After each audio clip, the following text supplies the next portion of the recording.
जरूर. वडील, पप्पा, डॅडी बोलायला किती छान वाटतं नाही? पण आपण कधी कधी मुद्दामून जाणून बुजून बाप. आज अशाच एका बापाची एक कहाणी. आई घराचं मांगल्य तर वडील घराचं अस्तित्व असतं. पण या अस्तित्वाला खरंच आम्ही कधी समजून घेतलंय का?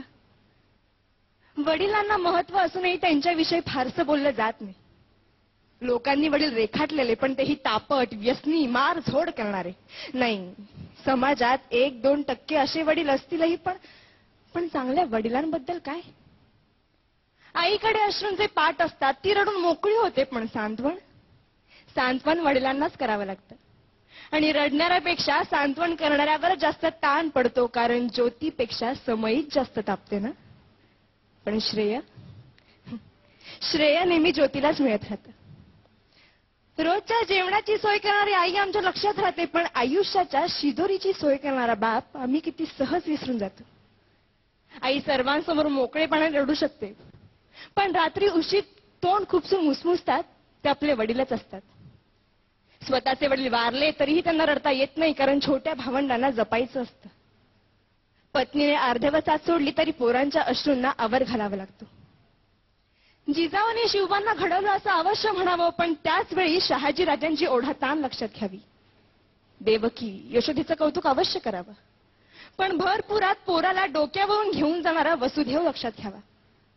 राम हा कौसल्याचा पुत्र अवश्य, पण पुत्र वियोगाने तरफडून मरणारा पिता दशरथच होता.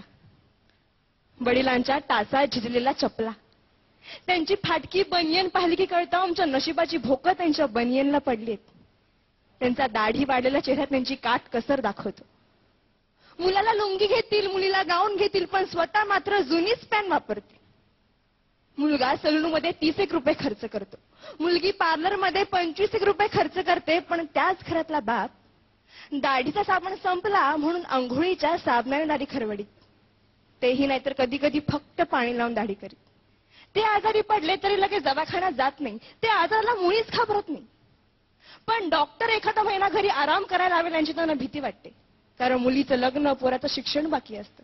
घरात उत्पन्नाचं दुसरं साधन नसतं, ऐपत नसते, तरी मुलाला मेडिकल इंजिनिअरिंगला प्रवेश मिळवून दिला जातो. ओढाताण सहन करून पोराला दर महिन्याला पैसे पाठवले जातात. सर्वच नसली तरी काही मुलं अशी असतात की तारखेला पैसे येताच मित्रांना परमिट रूम मध्ये पार्ट्या देतात. आणि ज्या वडिलांनी पैसे पाठवले त्या वडिलांची टिंगल करतात. एकमेकांच्या वडिलांच्या नावाने एकमेकांना हाका मारतात.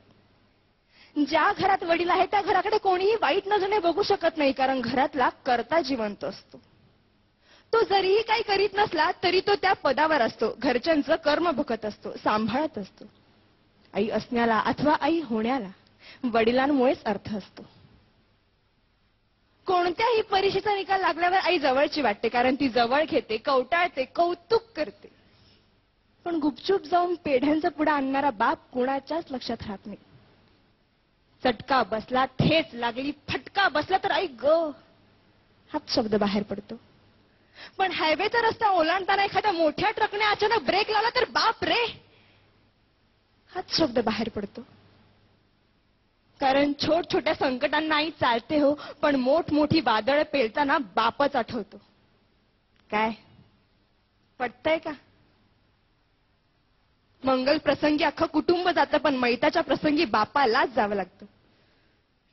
मुलाच्या नोकरीसाठी साहेबांपुढे लाचार होणारा बाप, मुलीच्या स्थळासाठी उंबरठे झिजवणारा बाप, खर्चांसाठी स्वतःच्या व्यथा दडपणारा बाप खरंच किती ग्रेट असतोय.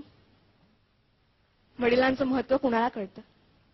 लहानपणीच वडील वारल्यावर अनेक जबाबदाऱ्या खूप लवकर पेलाव्या लागतात. त्यांना एका गोष्टीसाठी तरसावं लागतं. बाबांना पूर्णपणे समजून घेणारी असते ती म्हणजे त्या घरातील मुलगी.